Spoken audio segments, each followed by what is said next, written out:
Well, there are really many reasons. One very good reason is that climate change unfortunately didn't stop because we became busy with handling the economic crisis.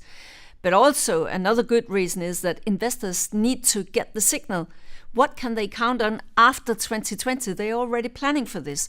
And the third very good reason is that even during these economic crisis years, in Europe we spent almost 1 billion euros each day to pay for our imported fossil fuels.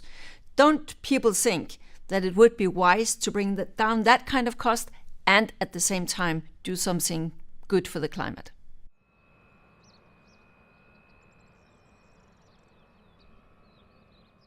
No, it's not too ambitious, but it is ambitious and it should be. All our impact assessments and analysis behind all this work shows that it is cost efficient for Europe if we want to go to the 2050 target of reducing 80 to 95%, then it's cost efficient in 2030 to be at 40%. That means that we follow a rather smooth trajectory downwards, reducing smoothly our emissions instead of just pushing the bill in front of us. And that is why 40%, it's doable, but it's also ambitious, and that is exactly where we should be.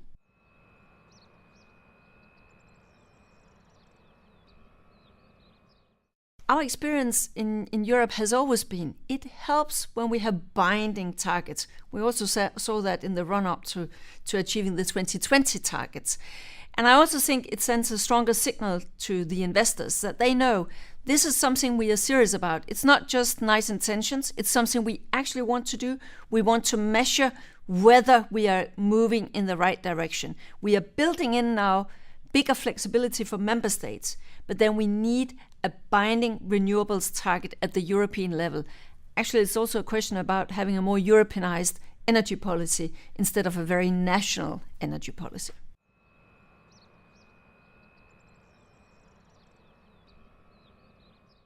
I would say that if other big economies now followed Europe's example and came out with similar ambitious targets for 2030, the world would be in a much better place when it comes to combat climate change.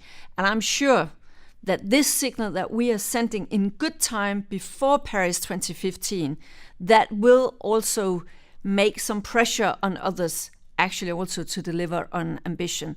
So I think there are good reasons why, for instance, France and other governments in Europe have said they would agree to this signal of at least 40%.